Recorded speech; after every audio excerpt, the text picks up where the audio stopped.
Si Kiyo ay isang lubhang malabag na tao na lumipat sa isang paaralan para sa mga babae, umaasang mawala na ang kanyang pagkabirhen. Gayunpaman, nang mahuli siyang pagnanakaw tingin sa mga babae, siya ay ikinulong sa piitan ng paaralan.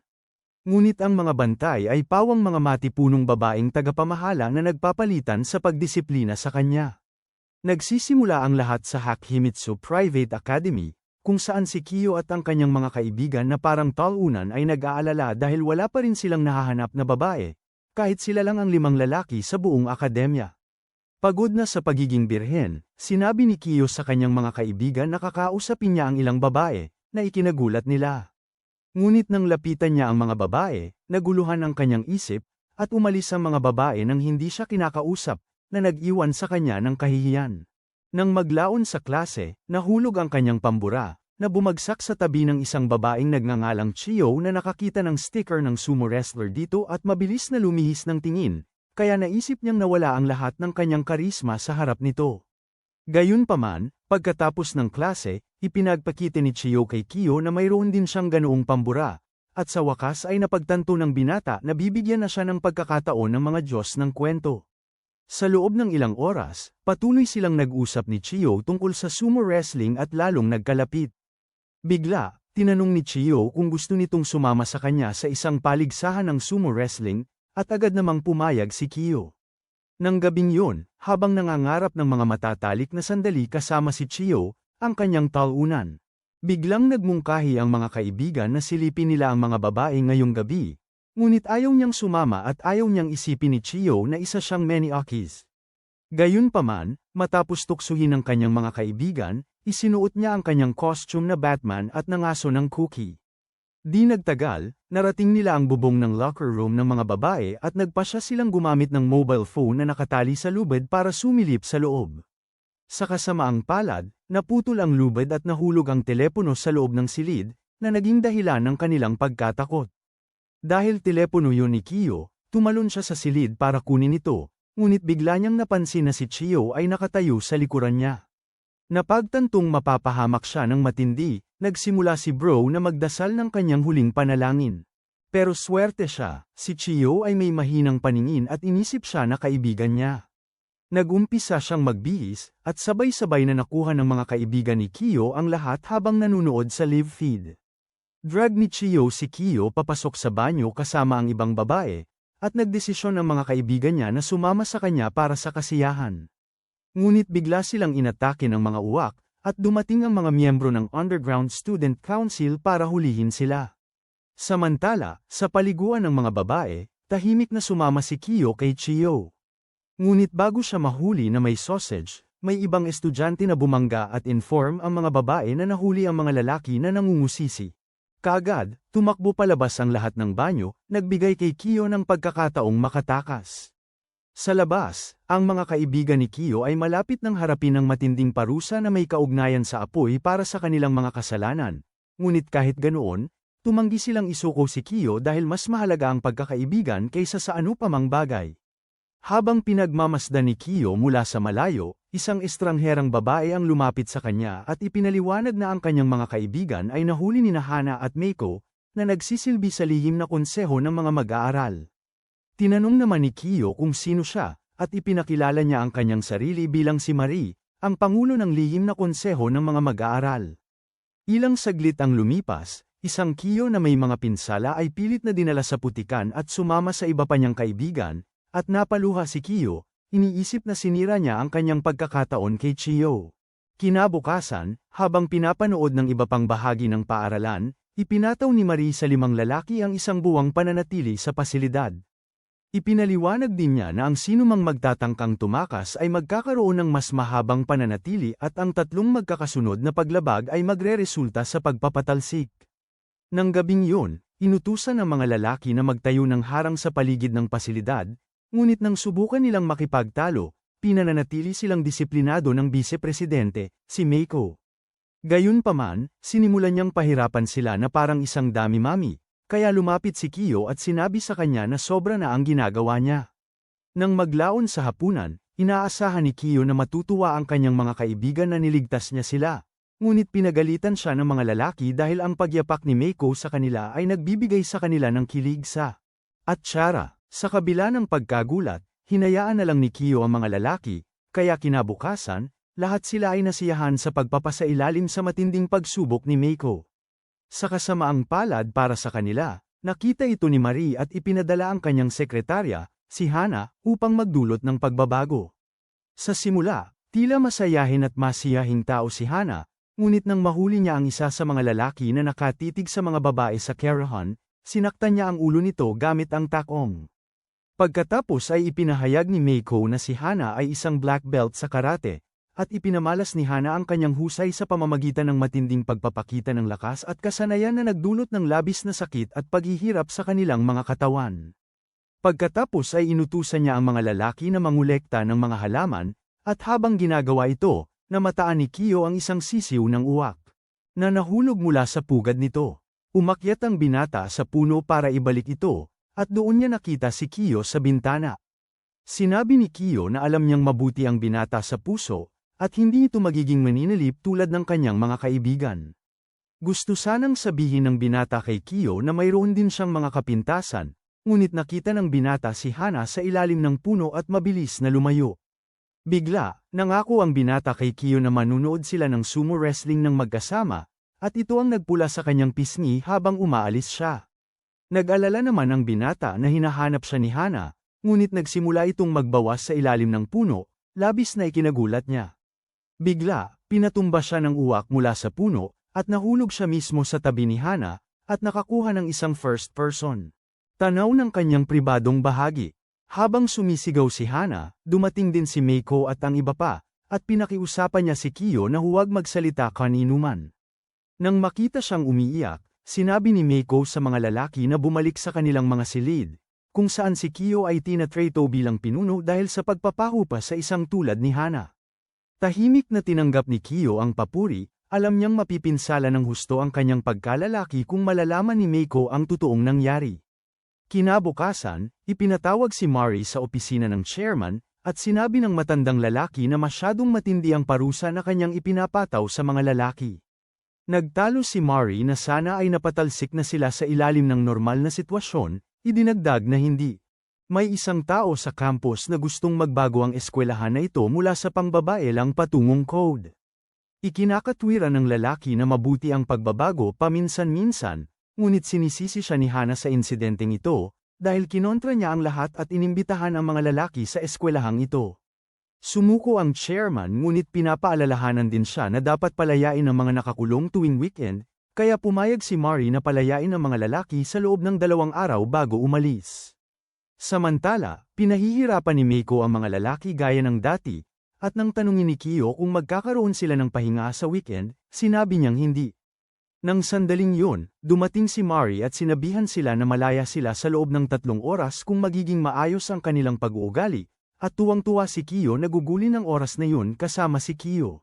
Ito ang nagtulak sa kanya upang mas magsikap pa, at habang nanonood sina Meiko at Mari, dumating si Hana dala ang bagong Underground Student Council Guidebook. Dinala ni Mari ang guidebook sa opisina ng chairman, ngunit nang makita niyang walang tao sa silid, nakita niya ang screen ng computer nito at napagtanto niyang may pinapanood si bro na hindi kaaya-aya. Labis siyang nagalit kaya't nagpasya siyang kanselahin ang holiday ng mga lalaki sa weekend at sinabi niya kay Meiko na pag-overtimein ang mga ito. Sinubukan ni Kiyo na makipagtalo, ngunit itinulak siya ni Meiko kaya siya napasalampak sa lupa, at napaiyak siya dahil hindi siya makakapunta sa kanyang date. Bigla, nakita niya ang ilang langgam na gumagapang papasok sa isang butas, at ito ang nagbigay sa kanya ng ideya upang makatakas. Kinabukasan, nagising siya at sinunod ang lahat hanggang sa magkaroon siya ng pagkakataon upang makalabas patungo sa isang kamalig. Doon ay gumamit siya ng tinidor upang umukit ng butas sa dingding, at pagkalabas niya, nakita niya si Chiyo na naghagis ng isang piraso ng papel sa kanya. Sinasabi ng sulat na ang palabas ng sumo wrestling ay sa 1 PM ng Sabado at maghihintay siya doon. Agad itong nagpaga ng kanyang pakiramdam, at habang sama-sama siya sa iba, nakita niya si Meiko na nilalapastangan si Gakuto, lalo na sa mukha nito. Lumabas na nakalimutan ni Kiyo na linisin ang tambak ng basura dahil masyado siyang abala sa pag-ibig, at ngayon ay nagbabayad ang kanyang kaibigan para rito. Nang gabing yun, napansin ni Kiyo na si Gakuto ay tila hindi apektado, kaya binigyan niya ang lalaki ng kaunting kanyang hapunan para humingi ng tawad sa pagdulot ng gulo sa kanya. Sa simula, hindi masyadong pinapansin ni Kiyo ito, ngunit kalaunan, ipinakita ni Gakuto sa kanya ang liham na ibinato ni Chiyo kay Kiyo kanina, na nangangahulugang alam niya ang plano ni Kiyo na tumakas at tiyak na may masama siyang binabalak. Kinabukasan, sumama si Hana kay Meiko upang pangasiwaan ang mga nakakulong, at habang ang iba ay nalulungkot, napansin niya na mukhang balisa si Kiyo. Maya-maya habang nagtatrabaho, sinabi ni Kiyo sa sarili na hindi siya kailanman isusumbong ni Gakuto, ngunit tinukso siya ni Gakuto sa pamamagitan ng paggaya sa mga yapak ng sumo wrestler, na nagpatatanong sa kanya sa sarili. Di nagtagal, bumalik si Kiyo sa Kamalig upang ipagpatuloy ang pag-ukit ng butas, ngunit lumitaw si Hana at nagtanong kung sinabi niya sa iba ang nangyari sa pagitan nila. Tiniyak ni Kiyo sa kanya na wala siyang nasabi kahit kanino, ngunit tumanggi siyang maniwala sa kanya at iginiit na magbawas siya ng tubig doon mismo upang magkapantay sila. Tumanggi muna si Kiyo sa simula, ngunit nang bantaan niya ito ng matinding kapinsalaan sa maselang bahagi, pumayag siyang gawin ito. Pumunta sila sa Kamalig, kung saan lumuhad siya na parang isang masunarang babae at hinintay siyang magsimulang magbawas. Sa kabutihang palad para sa kanya, dumating si Gakuto sa huling sandali, kaya nalungkot si Hana at umalis. Pagkatapos, pinasalamatan ni Kiyo si Gakuto sa pagliligtas sa kanya, ngunit nang pumasok si Gakuto sa Kamalig, napagtanto ni Kiyo na maaaring makita niya ang butas at isumbong siya. Nakakagulat, alam na ni Gakuto ang tungkol sa butas at idinagdag na gusto niya talagang tulungan si Kiyo na makatakas dahil may ipinapagawa siya rito. Samantala, sumama si Mako kay Mari sa shower at nagtanong kung matalino bang labanan ang chairman, ngunit sinabi ni Mari na ang mga huwarang nakakulong lang ang makakalabas ng das. Kasabay nito, bumalik ang chairman sa kanyang opisina at napagtanto na nakita ni Mari ang mga gamit na gunner na naiwan niya sa screen. Sa gabi, tinanong ni Kiyo si Gakuto kung bakit gusto nitong tumakas kasama siya, at sinabi ni Gakuto na kailangan niyang kumuha ng ilang limited edition na figurine, na lumalabas lamang minsan sa bawat 40 taon. Gayunpaman, alam din niya na mawawala si Kiyo nang hindi bababa sa 3 oras, at sina Mako at Hana. Tiyak na maghahinala sila na nawawala siya. Dagdag pa, sinabi ni Gakuto na may iwan siya at lilibangin sila gamit ang kanyang master plan. Samantala, nakasalubong ni Mari ang chairman sa pasilyo, at nahulog ang isang libro mula sa kamay ng lalaki, na nagbunyag sa buo niyang koleksyon ng materyal tungkol sa baril. Dahil dito, malamig itong tinapakan ni Mari at umalis, nangangakong mas magiging mahigpit ang pagtrato sa mga bilang mula bukas upang hindi sila maging walang silbi tulad niya. Kinabukasan, habang nagtatrabaho ang mga lalaki, palihim na ipinasok ni Kiyo ang isang lag-ari sa tumpok ng basura upang magamit ito ni Kiyo para pahinain ang mga haligi ng Kamalig. Di nagtagal, nagsimula si Gakuto ng argumento kay Kiyo dahil nabugbog na naman siya salamat sa kay Kiyo na hindi inaasikaso ang basura. Nagsimula silang mag-away para makuha ang atensyon, at mabilis silang itinulak ni Hana sa loob ng Kamalig, na naging sanhi ng pagkawasak nito. Nang dumating si Mako, ibinunto ni Hana ang lahat ng sisi sa mga lalaki, kaya pinarusahan sila ni Mako at inutusan silang muling itayo ang Kamalig. Pagkaalis ng mga babae, ngumiti sina Kiyo at Gakuto dahil bahagi pala ito ng kanilang plano. Gayunpaman, bumalik si Hana na may upuan at sinabing panunuorin niya ang buong pangyayari, na pumipigil sa kanilang master plan. Pinakiusapan din niya si Kiyo na kausapin siya, at nang dumating ito, binalaan niya itong huwag sabihin kahit kanino ang insidente ng pag-ihi. Pinainom din niya ito ng tsaa sa kung anong dahilan bago pinapanta, at nakiusap si Kiyo kay Gakuto upang makaisip ng isa pang plano para maalis siya. Sinubukan ni Gakuto ang lahat ng makakaya niya ngunit nabigo, napansin niya na gumagalaw-galaw ang mga binti ni Kiyo na tila kailangan nitong magbanyo. Agad niyang hiningi kay Hana na payagan si Kiyo na umihi, at pinayagan naman siya nito. Gayunpaman, sinimulan niya itong sundan dahil gusto niyang makita itong gawin tulad ng ginawa nito, kaya tumakbo si Kiyo at nagkulong sa kabeta. Sa kabila nito, tumalon siya sa loob mula sa itaas at sinabihan siyang ilabas na ito, na nauwi sa pagpupumigla sa pagitan nila. Nagawang madaig ni Hana si Kiyo, ngunit habang binubuksan niya ang zipper, pinakawalan nito ni Ro na parang si Elsa at gumawa Umulan sa kanya, narinig ni Mako ang sigaw niya at dali-dali itong pinuntahan, pero nadatnan niya itong puno ng dumi.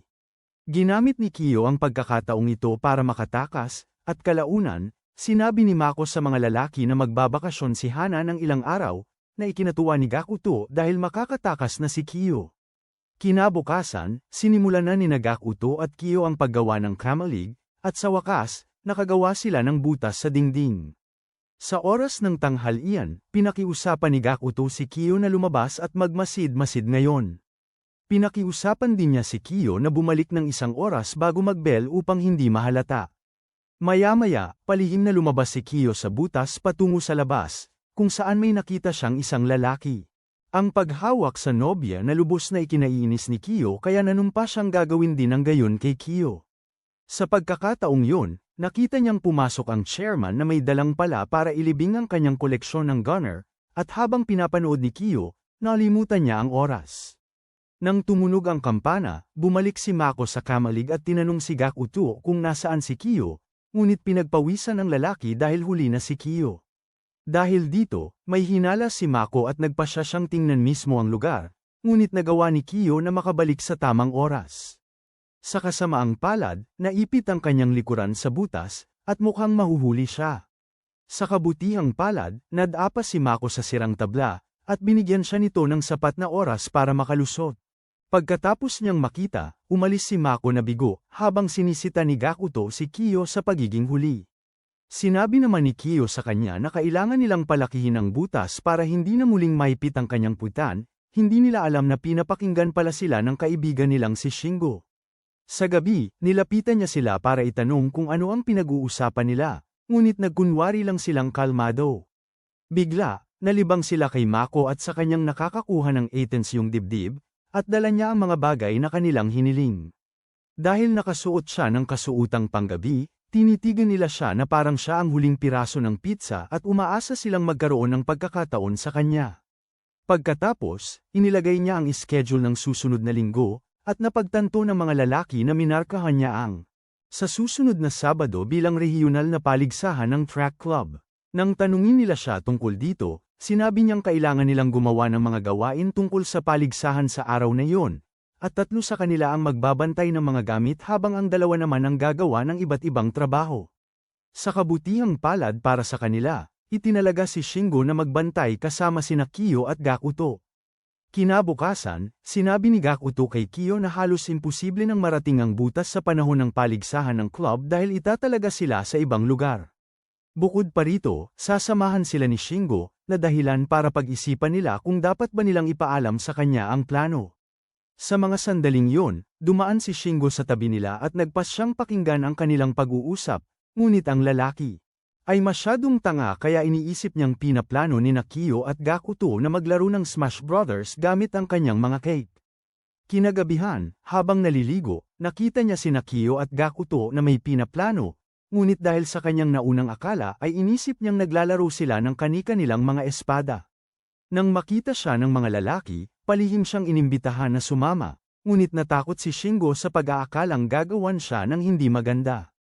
Kaya kinabukasan, nakiusap siya kay Mako na payagan siyang gawin ng iba't ibang gawain para hindi siya mapagsolo sa kanila. Pagkatapos payagan ni Mako, malaya na sina Kiyo at Gakuto na ipagpatuloy ang kanilang plano, ngunit sila pa rin. Hindi nila alam kung paano nila mararating ang butas mula sa kanilang bantayan. Doon nakita ni Kiyo ang isang lagusan sa ilalim ng lupa at ginamit ito upang makalipat mula sa bantayan patungo sa silungan ng hindi nakikita. Matapos itong kumpirmahin kay Gakuto, gumapang pabalik si Kiyo ngunit narinig niyang sinasabi ni Shingo sa kanilang 2 pang kaibigan na kakaiba ang kinikilos ni Kiyo at Gakuto sa isa't isa. Sa kabila nito, sinabi ni Shingo na hindi niya sila hinuhusgahan dahil may iba silang kagustuhan. Sa pagdating ni Mako at pagsabihan silang huminto sa pagpapabeya, tumingala si Kiyo at nakita siyang nakatayo sa ibabaw mismo ng kanal, na nagbigay sa kanya ng isang napakagandang tanawin. Pagkatapos, nagsimula siyang umupo sa ibabaw ni Kiyo, at si Bro ay nanatili lamang na nakahiga doon na hinahangaan ang tanaw. Matapos mabusog, nagpasya siyang umalis, ngunit nadulas ang sakong ni Mako sa bitak at tumama mismo sa kanyang puwit, na naging sanhi ng kanyang pinsala. Sa pagtatapos ng araw, tinanong niya si Kiyo kung bakit ang tagal niya sa banyo, at sinagot naman siya ni Gakuto na may problema siya sa tiyan. Gayunpaman, binaligtad siya ni Shingo at ipinakita sa kanya ang dugo sa likod ni Kiyo, na naging dahilan upang isipin ng lahat na mayroon siyang almoranas. Pagkalipas ng ilang araw, dumating si Mako dala ang mga bagay na hiniling ng mga lalaki, at nakakuha si Gakuto ng music player na mahalaga sa kanyang plano. Sinabi rin ni Mako sa kanila na magkakaroon sila ng klase sa computer lab kasama ang mga babae bukas, na nagpapakilig sa mga lalaki. Subalit, kinabukasan, nandidiri ang mga babae sa kanila dahil sa masangsang nilang amoy. Sa sandaling yun, pumasok si Kiyo sa klase at sinenyasan si Kiyo na sabik siyang lumabas kasama nito ngayong Sabado. Pagkatapos noon, tinanong ni Kiyo si Gakuto tungkol sa kanyang plano, at sinabi nito na magpapatugtog siya ng mga tunog na parang nasa palikuran sa kanyang music player upang ipakita na nasa palikuran si Kiyo sa loob ng 3 oras ng kanyang pagkawala. Gayunpaman, nakakandado ang web search ng computer sa lab, at hindi niya ma-download ang mga sound effects. Ibig sabihin nito, kailangan nilang gumawa ng mga tunog na parang nasa palikuran ng totoo at i-record ito, ngunit ayaw itong gawin ni Kiyo dahil mawawala ang lahat ng kanyang aura. Nang umaksyon si Gakuto, binalaan siya ni Kiyo na hindi na siya makikipagkaibigan sa isang babae kailanman kung itinuloy niya ito. Gayunpaman, gusto ni Gakuto na matuloy ang date ni Kiyo at Chiyo, kaya pinindot niya ang record button at nadumihan ang kanyang pantalon. Agad nitong sinira ang kanyang reputasyon, at umiyak si Kiyo para sa kabayanihang sakripisyo ng kanyang kaibigan. Habang nasa oras ng trabaho, iba ang suot na pantalon ni Gakuto, at nang tanungin ni Mako kung bakit, sinabi niyang nadumihan niya ang kanyang pantalon. Ito ang dahilan kung bakit natawa ang ibang mga lalaki dahil sa iniisip nilang ito ay dahil sa mga kakaibang pinagdadaanan ni Gakuto mula kay Kiyo. Samantala, muling hinukay ng chairman ang lahat ng kanyang material tungkol sa gunner, ngunit ngayon ay nahihiya na siya sa kanyang sarili at nangakong isisingtabi ang mga ito ng tuluyan. Lumabas siya at ginamit ang semento upang ibaon ang kanyang koleksyon. Sa loob ng paaralan, pinaplano ni Kiyo at Gakuto ang kanilang takdang daan, hindi nalalaman na nakita ng chairman ang butas sa dingding. Nang puntahan ni Kiyo upang tingnan ang butas, nakita niya na ito ay natakpan na ng semento, na sumire sa kanilang linggo ng matinding pagtatrabaho. Habang nanananghalian, nagkainitan ang pagtatalo ni Kiyo at Gakuto dahil sa pagdumi ng huli sa kanyang pantalon at pagsira sa kanyang reputasyon ng walang kabuluhan. Nang gabing yun, habang naririnig ni Kiyo si Gakuto na umiiyak na parang sanggol, napagpasyahan niyang ituloy ang kanyang plano. Kinabukasan, sinabi niya kay Gakuto na magpapanggap siyang babae at palihim na lalabas sa pamamagitan ng ang gate sa harap dahil ayaw niyang masayang ang sakripisyo ni Gakuto. Di nagtagal, nagpabeye si Gakuto sa trabaho, at pinagsasaktan siya ni Mako dahil dito, ngunit sadyang hinawakan niya ang dibdib nito para lalong inisin si Mako. Pagkaalis ni Mako, sinabihan ni Kiyo si Gakuto na magtago muna, ngunit sa kung anong dahilan, desidido si Gakuto na mas lalong umakit ng pansin. Kaya, nang makita niya si Marie, tumakbo siya palapit dito, inilegan ang mga pagtatangka ni Mako na pigilan siya, at bumagsak sa tabi ni Marie, nahila ang palda nito pababa kasama niya. Agad, nag-anyong Undertaker si Mako at ginamitan siya ng matinding atake bago binugbog ang mukha nito ng husto. Halos hindi na ito makilala sa pamamaga. Pagkatapos, dumating ang mga lalaki upang tiyakin na buhay pa si Gakuto, at sinabi niya kay Kiyo na ito ay kinakailangan para sa kanyang mga plano. Nang gabing yun, pinatawag siya ni Mako sa kanyang opisina para sa kaparusahan at kinuha ang isang dekuryenteng pang-ahit. Ilang sandali pagkatapos, bumalik si Gakuto sa kanyang selda na may gupit tabas at isang bag na puno ng kanyang buhok, na gagamitin niya upang gumawa ng peluka para kay Kiyo. Lumabas na sinadya niya ang pagkakaproblema dahil naniniwala siyang maliit na presyo lang yun para sa mga figurin na gusto niya. Muling napaluha si Kiyo sa sakripisyo ni Gakuto at mas naging determinado pang makatakas. Kinabukasan, gumawa ng plano ang mga lalaki upang makapuslit papasok sa labahan ng mga babae at magnakaw. Isang uniforme. Nang makakandado ang pinto sa mga oras na walang pasok, kailangan sumingit si Kiyo habang nandoon ang manggagawa. Ngunit, hindi sapat ang oras para makapasok si Kiyo, kaya nagsimulang magmura si Gakuto sa manggagawa upang guluhin ito. Habang papalapit ang manggagawa kay Gakuto para saktan ito, lumabas si Kiyo mula sa bentilasyon at pasimpleng pumasok sa silid upang hanapin ang uniforme. Gayunpaman, ang tanging nahanap niya ay ang mga pabalat ng plot ni Mako, kaya nagtungo siya sa bentilador upang makuha ang mga uniforme. Sa kasamaang palad para sa kanya, tapos na ang manggagawa sa kaguluhan ni Gakuto, kaya bumalik siya sa kanyang van at ikinandado ang likod na pinto habang si Kiyo ay nasa loob pa. Dahil bukas na ang malaking araw, sabik na naghihintay si Gakuto sa pagdating ng kanyang mga figurin, habang si Kiyo ay sabik na manood ng sumo wrestling kasama si Kiyo. Kinabukasan, may mga pagpupulong ng regional club at inatasan ang mga lalaki na bantayan ang bodega. Di nagtagal, ilang atleta ang lumapit upang ibigay ang kanilang mga bag sa kanila. Ngunit nagtaka sila sa pag-aakalang ang sundalo ni Gakuto ay sumasaludo sa kanila. Sa katotohanan, itinago niya ang music player sa kanyang pantalon, na ilalagay ni Kiyo sa Cub Eta at patutugtugin ang tunog ng pagdumi para isipin ng iba na masama ang kanyang tiyan. Samantala, gumagawa si Kiyo ng onigiri, rice balls, para may makain sila ni Kiyo sa mga laban. Tinanong siya ng kaibigan niyang si Mayum kung sigurado ba talaga siyang makikipag-date kay Kiyo, at tinitiyak niya kay Mayum na hindi yun ganoon kalaking bagay. Sa kabilang banda, habang pinapanood ni Kiyo at Gakuto ang ilang tumatalbog na jet sa track, inaalala nila ang panahong sila ay nasa kulungan. Pagkatapos ipagdiwang ang kanilang pagkakaibigan, nagpasya si Kiyo na kumilos, inilagay ang music player sa inodoro at ginamit ang bintana upang tumakas papunta sa vent. Matapos lumabas mula sa kabilang panig, ginamit niya ang buhok ni Gakuto bilang peluka. Ngunit may isang hibla ng buhok na nakarating kay Miko, na agad na nakilala yun bilang buhok ni Gakuto. Habang lumalakad siya upang suriin ang lugar, si Kiyo ay nagbibihis pa, ngunit hindi kasya sa kanya ang jacket. Sa pagmamadali, napunit niya ito mula sa likod, ngunit matalinong gumamit ng backpack upang takpan. Ito, nakita siya ni Miko mula sa likuran at inakalang isa lang itong ordinaryong estudyante, kaya umalis siya nang walang sinasabi, na lubos na ikinaginhawa ni Kiyo. Samantala, nasa tren si Kiyo, sabik na makipagkita kay Kiyo at manood ng sumo wrestling kasama nito. Gayunpaman, kinakabahan din siya dahil sinabi ni Mayum na parang isang date yun. Sa oras na yun, nagtatago si Kiyo sa likod ng puno, iniisip kung lalabas na lang ba siya sa pintuan sa harap na parang walang nangyari. Nag-aalala siya na makilala siya ng mga babae at saktan siya, ngunit nagpasya siyang magpakita ng kumpiyansa at gawin ito. Pagdating sa gate, may pumihil sa kanya mula sa likuran, at si Mari pala yun, na nagsabi sa kanya na huwag isuot ang kanyang bag ng ganoon dahil labag yun sa mga patakaran. Gayunpaman, nang makita niya ang punit na jacket sa ilalim ng bag, humingi siya ng tawad kay Kiyo, inakalang isa lang itong ordinaryong babae, at pinakawalan siya. Samantala, lumapit si Miko upang kumustahin si Gakuto at tinanong kung nasaan si Kiyo.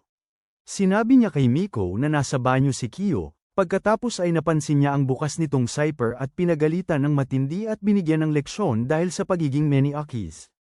Kasabay nito, sa wakas ay nakarating si Kiyo sa tagpuan, kung saan niya nakilala si Chiyo, na nagbigay sa kanya ng tuwalya upang mapunasan ang kanyang pawis. Agad na nakaramdam ng matinding kasiyahan si Ro nang maamoy niya ang tuwalya nito, ngunit mas lalo pa niya itong pinasaya sa pag-akay sa kanya papasok ng arena. Habang pinapanood nila ang laban, labis ang tuwa ni Kiyo na makita kung gaano kasaya si Chiyo, ngunit pagkatapos ay siya. Nilalabas niya ang kanyang matabang rice balls, at si Ro ay napilitang magkunwari na masarap ang mga ito. Pagbalik sa eskwelahan, napagtanto ni Miko na masyado nang matagal nawawala si Kiyo, kaya pumunta siya sa palikuran upang palabasin siya. Gayunpaman, pinatugtog ni Gakuto ang tunog ng pagdumi sa huling segundo, at labis siyang nadiri kaya lumabas siya at hinampes si Gakuto. Habang nakahiga si Ro doon na lumuluha, masaya na sulit ang kanyang sakripisyo, nakita siya ng ibang babae at nagtaka kung mayroon siyang dagdag na chromosome. Samantala, habang masarap na nilalantakan ni Kiyo ang mga rice ball, nakita siyang cute ni Chiyo at lumapit upang mag-selfie kasama niya. Gayunpaman, nagsimulang kumulo ang tiyan ni Kiyo, at tumungo siya sa palikuran. Pagkaalis niya, nakita ni Chiyo ang uniforme ng babae sa bag nito, at lubos itong nagpabago sa kanyang kalooban. Nang bumalik si Miko, sinabi niya sa lalaki na kadiri ito at tumakbo palayo, na iwan ang lalaki na nalilito. Doon siya napatingin sa kanyang bag at nakita na may pangalan ni Chiyo ang uniforme, kaya't lubos na nasaktan ang lalaki. Pagbalik sa eskwelahan, dumating si Shingo sa lugar ng mga bagahe at napansin na wala si Kiyo. Ipinagpalagay niya na nagpapabeya si Kiyo sa paliguan at nagdesisyon siyang isumbong ito. Nang dumating si Miko, sinabi niya rito na nagpapabeya si Kiyo, kaya't hiniling ni Miko na lumabas si Kiyo sa palikuran o bubuksan niya ng puwersahan ang pinto. Sinubukan ni Gakuto na patugtugin muli ang mga tunog ng pagdumi, ngunit hindi gumana ang controller, at sa huli ay binuksan ni Miko ang pinto ng puwersahan. Sa gulat ng lahat, nakita nila si Kiyo na humihikbi sa upuan, at labis na nandidiri si Miko kaya umalis na lang siya. Pagkatapos, pinuri ni Gakuto si Kiyo sa pagbalik nito ng tama sa oras, ngunit patuloy na umiiyak si Kiyo at sinabing wala na itong pag-asa, dahilan para mapagtanto ni Gakuto na hindi niya pala naibalik ang mga figurine. Ngayon ay nainis, ipinaalala ni Gakuto sa kanya na nawala niya ang kanyang buhok at dignidad para lamang sa mga figurine na yon, kaya mabilis na sinabi ni Kiyo sa kanya na dinala niya pala ang mga ito sa kanyang bag. Agad nitong binago ang pakiramdam ni Gakuto, at ipinagkibit-balikat niya ito, sa pag-aakalang si Kiyo ay sadyang inaasar siya. Sinusubukan ni Kiyo na sabihin sa kanya ang tungkol sa kanyang sumo date, ngunit mabilis na itinago ni Gakuto ang mga figurin at iminungkahi na lumabas sila bago pa may maghinala. Paglabas nila, nakasalubong nila si Mari, na nag-akusa kay Kiyo ng pag-alis ng walang pahintulot at pakikipag-date kay Chiyo. Nagpanggap si Kiyo na inosente, ngunit nabunyag ang kanyang pagpapanggap ng ibunyag ni Mari na ipinost pala ni Chiyo ang kanilang litrato sa social media. Pagkatapos ay ibinunyag ni Mari na si Chiyo pala ang kanyang nakababatang kapatid, at matapos makita ni Miko ang buhok ni Gakuto sa kanilang bag, naisip ni Mari na ginamit ito ni Kiyo bilang peluka at nagnakaw ng uniforme ng isang babae. Upang tumakas mula sa eskwelahan. Wala nang ibang pagpipilian, inamin ni Kiyo ang kanyang mga kasalanan, at ibinunyag ni Miko na ang uniformeng ninakaw niya ay kay Chiyo, na nagpapalala pa sa kanyang sitwasyon. Habang lumalakad palayo si Mari, sinabi ni Miko sa iba na bumalik sa kanilang pinagkulungan, habang si Kiyo ay mananatili rito at magdarasal para sa mabilis na kamatayan. Pagkaalis nila, sinaktan ni Shingo si Kiyo sa mukha dahil sa paglabag sa panuntunan ng mga magkakaibigan bago ang babae, ngunit ang tanging magawa ni Kiyo ay humingi ng tawad. Nang bandang hapon, hinihila ni Miko si Kiyo patungo sa silid ng pag-iisa dahil sa pagtatangkang samantalahin ang kapatid ng presidente.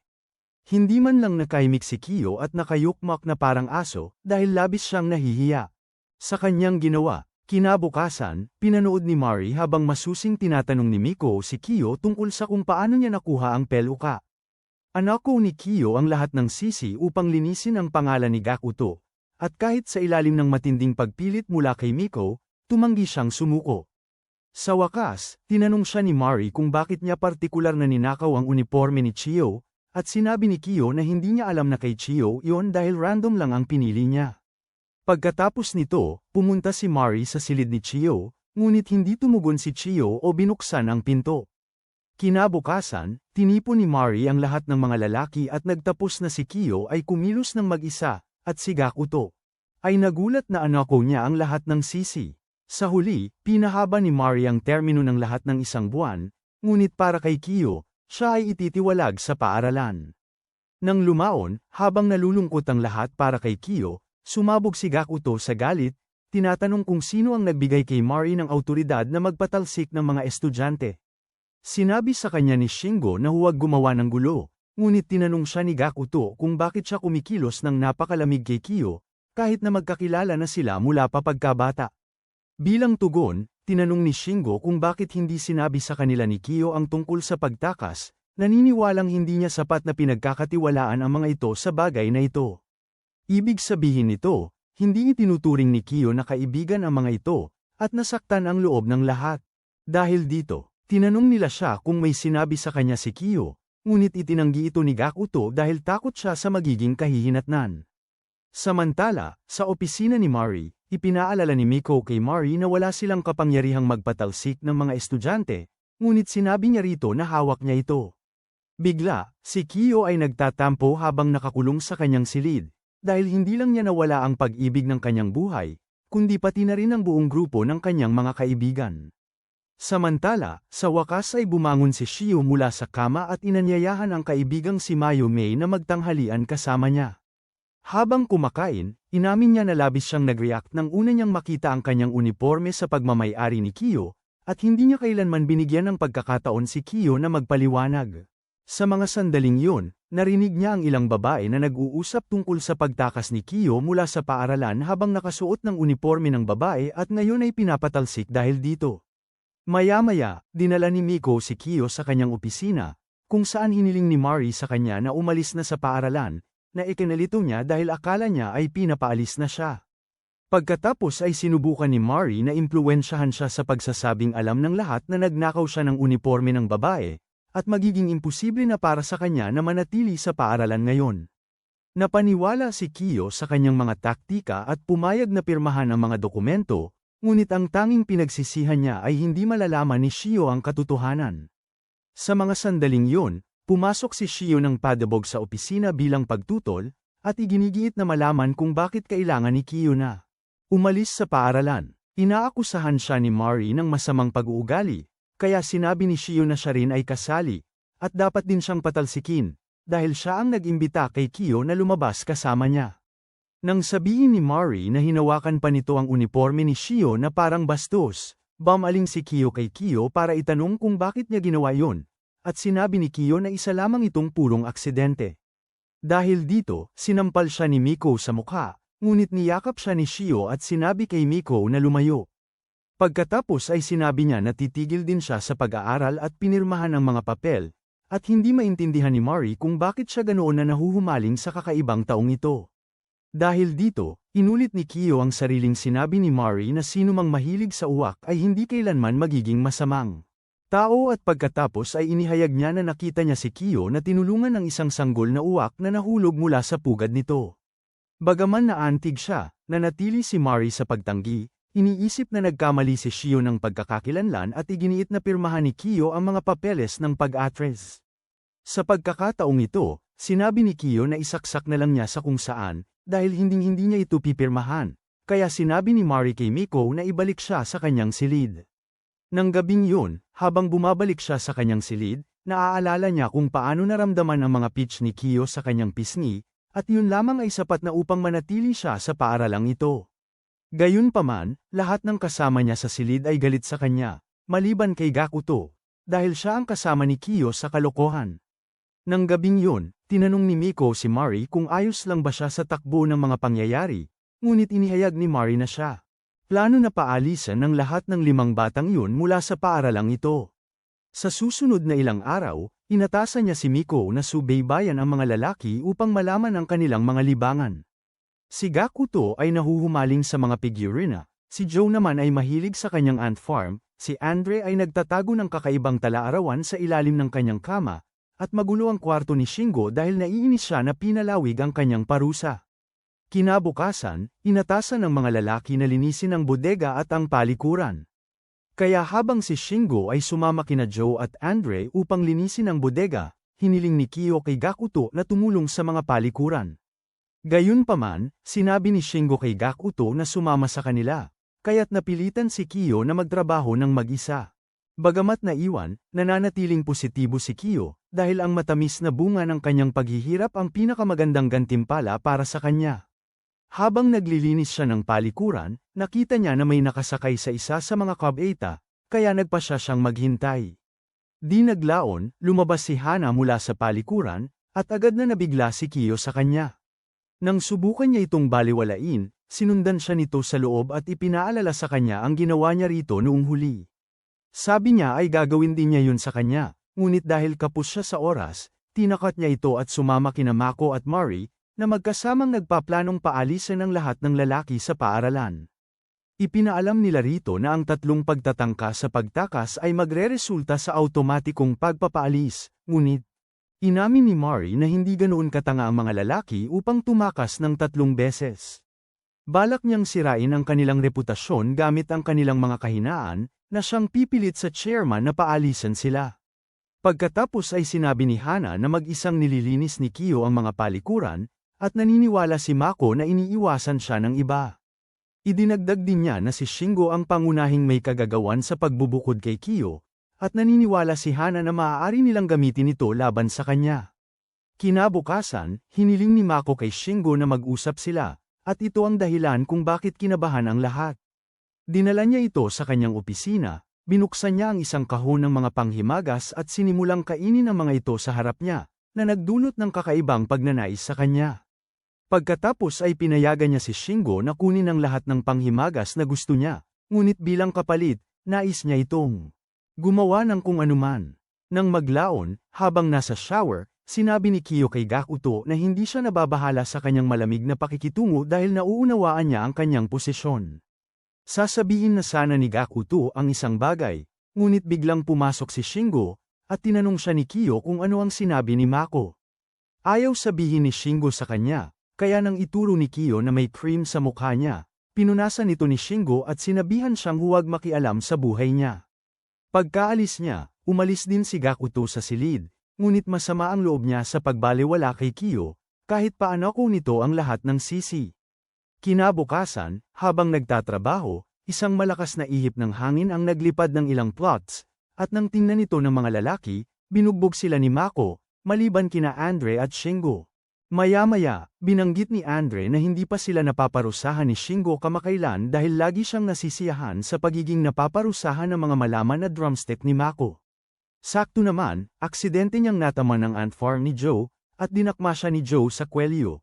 Pinagbantaan siyang pahirapan ng husto kung susubukan niyang saktan ang kanyang mahalagang mga langgam. Kahit humingi ng tawad si Andre, nagalit si Joe, kaya kinailangan siyang pigilan ni Kiyo at Gakuto mula sa saktan si Joe ng lubos. Dahil dito, kinabahan si Shingo, at maya-maya, pumunta siya sa opisina ni Mako, kung saan tinanong siya nito ng impormasyon tungkol sa mga lalaki. Sinabi lang niya na lahat ay nasa alanganin, kaya inalok ni Mako na bigyan siya ng masarap na pagkain kung bibigyan niya kanya ng karagdagang impormasyon. Dito, sinabi ni Shingo sa kanya ang tungkol sa away ni Joe at Andre, kaya pinayagan niya itong makasama siya sa pagkain. Kinabukasan, sinabi niya kina Marie at Hana ang tungkol sa pagkahumaling ni Joe sa mga langgam, at plano ni Hana na gamitin ito laban sa kanila. Samantala, muling humingi ng tawad si Andre kay Joe, at humingi rin ng tawad si Joe sa kanyang matinding reaksyon. Pagkatapos nito, lumabas ang mga bata para maglaro ng habulan, at habang naglalaro si Joe sa kanyang mga langgam, pinanunood sila ni Kiyo mula sa malayo dahil ayaw nila siyang kausapin. Doon, napansin niya na maraming uwak sa langit, ngunit hindi niya gaanong pinansin ito. Di nagtagal pagkatapos, nakita niya sina Mako at Shingo na bumubulong sa likod ng bakod, na nagpakiliti sa kanyang kutob. Paningin. Pagkatapos noon, tinawagan ni Shingo si Joe upang ilihis ang atensyon nito mula sa mga langgam, at napansin ni Kiyo na nandoon din si Marie at ang iba pa. Habang nag-uusap sina Shingo at Joe, biglang nagsimulang pagtulungan ng mga uwak ang mga langgam, at nang tangkain ni Joe na iligtas ang mga ito, pinigilan siya ni Mako. Ngayon ay desperado, hinawakan niya si Mako at mabilis na itinulak palayo, ngunit mabilis siyang sinipa ni Hana sa mukha at nawalan siya ng malay. Habang pinapanood niya ang kanyang mga langgam na kinakain, dumating si Marie at pinahiya siya dahil sa pananakit sa vice-presidente dahil lang sa mga langgam. Pagkatapos ay sinabihan niya si Mako na ay pakulong siya ng mag-isa, ngunit labis ang galit ni Joe kaya humawak siya ng matalim na piraso ng kahoy at sinugod si Marie na may matinding balak na manakit. Sa kabutihang palad, sumingit si Kiyo at pinigilan si Joe sa pananakit kay Marie, ngunit bilang resulta, nasugatan siya sa kanyang puwitan. Nang lapitan sila ni Mako upang itanong kung nagtatago si Joe ng sandata, sumagot si Kiyo ng hindi, kaya tinanong niya kung ano ang paliwanag sa dugo. Sabi niya, nadulas lang siya sa sanga ng puno, at ang dugo ay dahil sa almoranas. Pinaniwalaan ni Marie ang kanyang kwento, ngunit sinugod pa rin siya ni Joe na may layuning saktan siya, kaya sinabi niya kay Mako na ikulong siya. Pagkatapos ay nagpaalam si Hana na dalhin si Kiyo sa silid ng nurse, at pinayagan siya ni Hana, ngunit alam ni Kiyo na mayroon siyang binabalak. Samantala, si Joe ay ipinasok sa selda, at sinabi ni Marie na ire-report din niya ang kanyang pananalaki sa mga guro. Nang akusahan ni Joe si Hana na tinapos niya ang kanyang mga langgam, ibinunyag ni Hana na maayos ang lahat ng langgam nito, at ang kanyang uwak ay gumagawa ng tinatawag na anteng, na ginagawa nila para sa self-medication at pagpapanatili ng balahibo. Lubos na nabigla si Joe dahil wala siyang kaalaman tungkol dito, kaya pinayagan nila siyang magmuni-muni sa kanyang mga ginawa. Samantala, dinala ni Hana si Kyo sa opisina ng nurse, kung saan hiniling niya na lagyan ng gamot ang sugat nito. Habang ginagawa niya ito, bigla itong nanlamig at sinabihan siyang umihi sa tasa. Inilabas pa niya ang kanyang telepono at pinilit itong gawin, ngunit nagawa pa ring mailigtas ni Kyo ang kanyang dignidad. Hindi nga lang marami ang natira sa puntong ito. Sa huli, sinabihan ni Hana si Kyo na humiga ng nakatihaya upang maibalik niya sa kanya ang ginawa nito. Sa kanya, habang siya'y pamwesto sa ibabaw, bigla namang pumasok si Kyo sa opisina ng nurse, na ikinataranta ni na Kyo at Hana. Samantala, nagtungo si Marie sa opisina ng chairman, kung saan sinabi niya sa matanda na gumawa si Joe ng karahasan. Bago pa siya makapagpatuloy, tumunog ang telepono, ngunit ayaw tumayo ng chairman sa kanyang upuan dahil nagtatago siya ng bagong koleksyon ng gunner sa likod niya. Samantala, nilaibat ni Kyo ang opisina ng nurse upang hanapin ang Kyo na nasa loob, ngunit hindi niya ito makita dahil nakatago ito sa ilalim ng kama kasama si Hana. Sa sobrang lapit niya sa labi ni Hana, lalo na sa kanilang pribadong sitwasyon, nagdulot ito ng matinding pagnanasa kay Kyo, at naramdaman naman ni Hana ang isang bahagi ng katawan na dumidikit sa kanya. Kalaunan, lumabas si Kyo sa opisina ng nurse, at mabilis na gumapang palabas si Kyo para humingi ng tawad, sinasabing may sariling isip ang kanyang katawan. Gayunpaman, napagtanto niya na nawalan na ng malay si Hana. Samantala, sa opisina ng chairman, habang tumatayo ang matanda para sagutin ang telepono, naiwan niya ang kanyang gunner mousepad, na labis na kinasuklaman ni Hana kaya diretsyong lumabas siya ng opisina. Kasunod nito, tinutulan ni Shingo si Mako sa pagpaplano laban kay Joe, ngunit banta niya na sasabihin sa mga lalaki na isa siyang especially iya kung tatanggi siyang makipagtulungan. Kinabukasan mismo, sumama si Joe sa ibang mga lalaki at sinabing nabigyan siya ng masarap na pagkain at panghimagas sa silid. Sa oras ng pahinga, sinimulan ni Shingo na i-bully si Kyo, ngunit sinabihan siya ni Joe na tigilan ang pag-asalbata, na nagpataas ng tensyon sa pagitan nila. Napansin ito ni Mako at sinabihan silang bumalik sa trabaho, kung saan inalok ni Joe ng tubig si Kyo at pinasalamatan siya sa pagligtas sa kanya. Sa ganoong paraan, muli nilang napagtibay ang kanilang samahan, at nakaramdam si Joe ng katangahan dahil hindi niya alam na nangangaso ang mga uwak.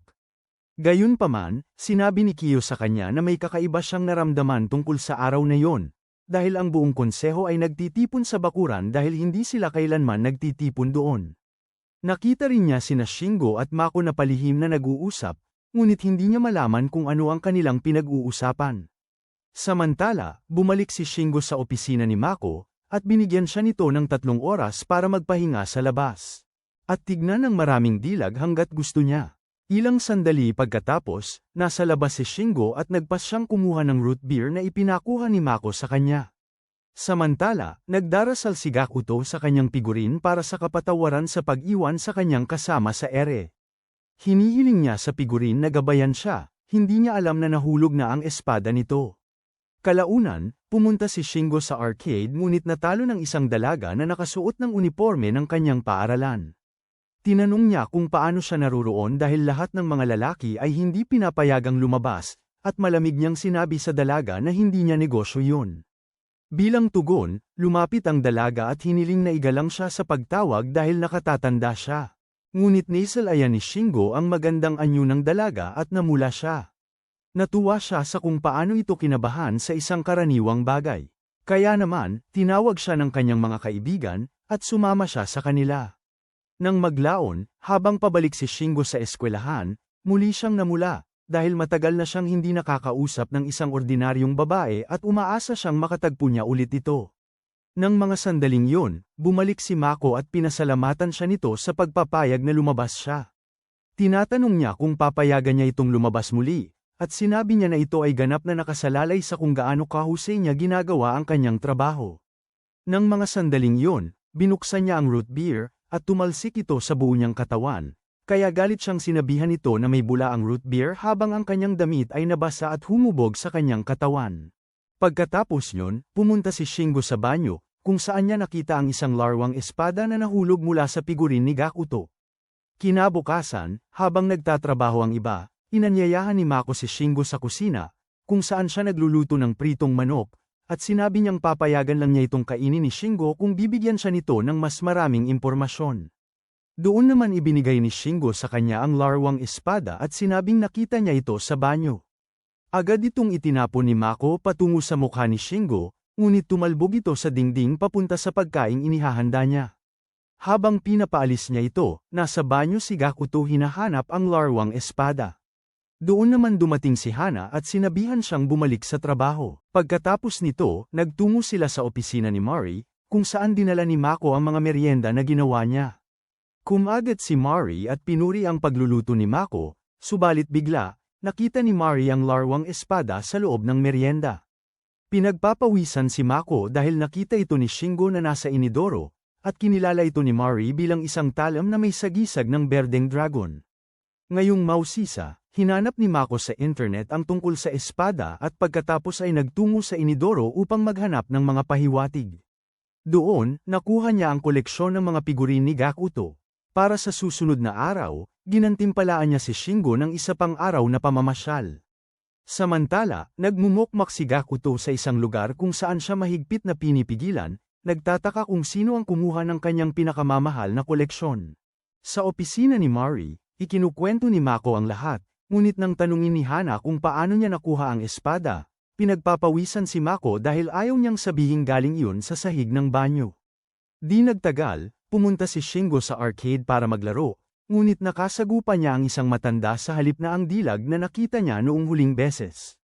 Bigla, lumitaw siya mula sa likod at sinimulang hawakan ang joystick, sinabihan siyang mag-concentrate o matatalo siya ng matanda. Habang nakadikit ang kanyang dibdib sa kanya, ninais ni Shingo na sanay siya na lang ang nilalaro nito. Pagkatapos, tinanong niya kung bakit siya nasa labas ulit at sinabi niyang may mga kailangan siyang asikasuhin. Dahil may oras siya, hinawakan niya ang kamay nito at sinabi sa kanya na sumama. Dinala niya ito sa isang food court kung saan nilibre niya ito ng ice cream, habang nagbibiro din na mukha itong hipster. Sinabi ni Shingo na mukha rin itong freak, at nagsimula itong tumawa, na nagpatalon sa puso nito. Pagkatapos yun, hinimok niya itong makipagpalit ng ice cream sa kanya, at nagsimulang dilaan ang kopiraso nito, na nagdulot sa kanya ng kakaibang pagnanais. Bago pa niya maipakita ang sarili niyang galing, naglabas ito ng 2 tiket sa sine at tinanong kung gusto nitong sumama sa kanya, ngunit sinabi ni Shingo na wala siyang oras ngayon. Kahit na nalungkot ito, sinabi nito na balido ang mga tiket hanggang sa susunod na linggo, ngunit hindi ito. Malaman kung kailan siya muling palalayain. Kaya, ibinigay niya ang kanyang armband at pinakiusapan siyang ilagay ito sa barikada sa araw na muli siyang palalayain. Kinabukasan, tinawag ang mga nakakulong sa labas, kung saan ipinakita ni Mako kay Gakuto ang koleksyon niya ng figurin, pati na rin ang nawawalang espada. Sinabi ni Gakuto na hindi niya pa ito nakita kailanman, ngunit sinaktan niya ang kanyang mukha, dahil alam niyang ito ay isang limitadong edisyon na koleksyon na nabibili noong araw na tumakas si Kiyo. Pinaghihinalaan niyang nakipagsabuatan si Gakuto kay Kiyo para makuha ito at pinakiusapan siyang umamin kung gusto niya itong maibalik. Pinigilan ni Gakuto ang sarili, kaya sinimulan niyang bigyan siya ng matinding panggigipit upang bumigay siya. Sa huli, hindi na nakapagpigil si Gakuto at inagaw ang figurin mula sa kanya, na isang malinaw na senyales na tinulungan niya ang pagtakas ni Kiyo. Gayunpaman, huminga ng malalim si Gakuto at inihagis ang figurin sa lupa, pinaghiwa-hiwalay ito. Sinabi niya na wala siyang interes sa mga larwang ito, bago casual na bumalik sa kanyang silid, samantalang sa totoo lang, siya ay umiiyak dahil pinabayaan niyang magtiis si Kiyo sa pambubuli at parusa ng matagal. Iginiit ni Mari na nabigo ang kanilang plano, at humingi ng tawad si Mako dahil hindi niya inasahan na gagawin ito ni Gakuto. Sakto namang bumalik si Shingo at nakita ang larwang espada, malakas na sinasabing nahanap niya ito sa ang palikuran. Pagkatapos nito, agad na bumagsak si Mari, at maya-maya, lumuhad si Mako upang magmakaawa ng tawad habang marahas na nagsisipilyo si Mari. Hindi siya pinansin, bumalik si Hana sa kanyang opisina, ngunit sumama si Mako at humiling na parusahan siya. Kahit ganoon, hindi pa rin siya pinansin ni Mari at inihayag na siya mismo ang haharap sa mga bilanggo mula ngayon. Samantala, umamin si Gakuto sa iba pa, humihingi ng tawad sa lahat ng kanyang ginawa. Buong pagmamalaking sinabi ni Shingo na matagal na niya itong pinaghihinalaan at tinanong ang iba kung paano nila dapat parusahan si Gakuto, ngunit naniniwala silang hindi na kailangan ng parusa. Idinagdag ni Joe na si Kiyoshi ang dahilan kung bakit hindi siya napatalsik, at idinagdag ni Andre na sinira ni Gakuto ang koleksyon niya upang masiguro na hindi nakahaba pa ang kanilang parusa. Pareho silang pumayag na patawarin si Gakuto, ngunit hindi masyadong masaya si Shingo tungkol dito. Sa galit niya, aksidenteng nabanggit niya na nakita niya ang figurean sa banyo, ngunit nang tanungin nila kung paano niya nalaman, sinabi niya na narinig niya ito kay Mako bago umalis. Napansin ni Andre na malaking oras ang ginugugol ni Shingo kasama si Mako, at ito ang nagpapaselos sa kanya. Samantala, nagtatampo si Mako dahil hindi siya pinapansin ni Hana, samantalang sa totoo lang, may dala itong regalo para sa kanya. Habang nagtatrabaho, sinadya ni Andre na magkamali upang maparusahan ni Mako, ngunit ginulat niya ang lahat. Sa pamamagitan ng pagdadamit ng wasto at hindi paggawa ng hindi kanais-nais na mga bagay sa mga pinipigilan. Gayunpaman, ang pagiging normal ay nakakapagod para sa kanya, at sa wakas ay natanto niya na ito ang parusa na inilaan ni Hana para sa kanya. Labis siyang napagod kaya't siya ay bumagsak, ngunit nakita siya ni Shingo at dinala siya sa opisina ni Hana. Doon niya nakita ang isang ulat ng misyon na umiikot sa pagpapaalis sa mga lalaki mula sa paaralan, ngunit naantala siya nang pumasok sina Hana at Mari sa opisina. Paglabas niya, sinabi ni Mari sa iba na ang kanyang plano ay nasa huling yugto na, hindi alam na si Chiyo ay nakikinig ng palihim mula sa labas. Samantala, ang buong grupo ay nag-aalala kay Andre dahil siya ay nanlumo dahil sa kawalan ng kaparusahan mula sa kanyang dami-mami. Kalaunan, pinayagan ni Mako si Shingo ng isa pang araw sa labas ngunit binalaan siya na kung hindi siya makakabalik sa oras, magkakaroon ng mga kahihinatnan. Agad-agad, inilagay niya ang armband sa barrier, at kalaunan, habang papasok ang mga lalaki sa trabaho, napansin ni Chiyo na mas mukhang nalulumbay si Andre. Napagtanto niya na maraming kakaibang bagay ang nangyayari nitong huli, kaya nilapitan niya si Shingo upang tanungin kung may alam ito. Bago pa makapagsalita si Shingo, biglang lumitaw si Mako at ipinatawag siya sa kanyang opisina, na nakita ni Chiyo na kakaiba. Makalipas ang ilang oras, nasa sinihan si Shingo nang dumating ang kanyang kasintahan na si Anzo dala ang popcorn. Siya ay sumandal sa kanya upang makapunta sa kanyang upuan, ngunit si Bro ay natigasan nang makita ang kanyang dibdib. Samantala, ang iba pang mga lalaki ay inatas ang bantayan ang barikada, at sa daan, nakita nila si Chiyo na naglalaro ng board game kasama si Mayum. Nang sumulyap si Chiyo sa board, nakita niya ang isang nakatagong mensahe dito, ngunit masyado siyang mapurol ang isip para intindihin ito. Sa sinihan, nakatulog si Shingo, at nagising lamang siya nang sabihin ni Anzo na dapat nilang laktawan ang pelikula at gumawa ng isang masaya. Paglabas nila, tinanong ni Anzo kung saan sila pupunta, at nagpasya siyang dalhin siya sa isang restoran. Gayunpaman, hinawakan niya ang kanyang kamay at iminungkahi na magpunta sila sa isang parke. Nang makabalik sa mga selda, tuluyang nawala ng ulirat si Andre at nakakita ng mga guni-guni ni Mako na iniimbitahan siyang maparusahan. Sa hindi malamang dahilan, napunta siya sa opisina ni Mako, kung saan niya natagpuan ang kanyang talaarawan na nagsasaad ng kanyang kagustuhang maparusahan ni Mako. Nakasulat din sa talaarawan na kung lalabas siya ng pinto, mapaparusahan siya, kaya nagpasya siyang sundin ang nakasulat dito. Sa paliguan, napansin ni Gakuto na mukhang tensyon-ado si Chiyo, kaya nang tanungin niya kung ano ang nangyari, sinabi ni Chiyo sa kanya ang mensaheng iniwan ni Chiyo. Dahil walang katuturan nito sa kanya, sinulat niya ito sa dingding, at agad itong nabasa ni Gakuto, na nagbubunyag na planong patalsikin sila ng konseho. Agad, sinabi nila kay Joe tungkol dito, ngunit dahil wala si Andre, dali-dali silang lumabas para bigyan siya ng babala. Nasa labas na si Andre, kung saan ipinapakita ni Mako ang kanyang alindog at nag-aalok na parusahan siya, at tumakbo siya patungo rito, ngunit pinigilan siya ng barbed wire. Gayunpaman, si Bro ay labis na naghahangad kaya sinira niya ang wire at lamandeng sa paanan nito, at agad siyang pinigil ng konseho dahil sa paglabag. Doon napansin ni Gakuto na putol na pala ang mga wire, at napagtanto ni Chiyo na biniktima sila ng Powerpuff Girls. Pinuri naman ni Mari si Mako sa paggawa ng napakatalinong planong ito, at ang tanging kailangan na lang nilang gawin ngayon ay hintayin ang pagbabalik ni Shingo.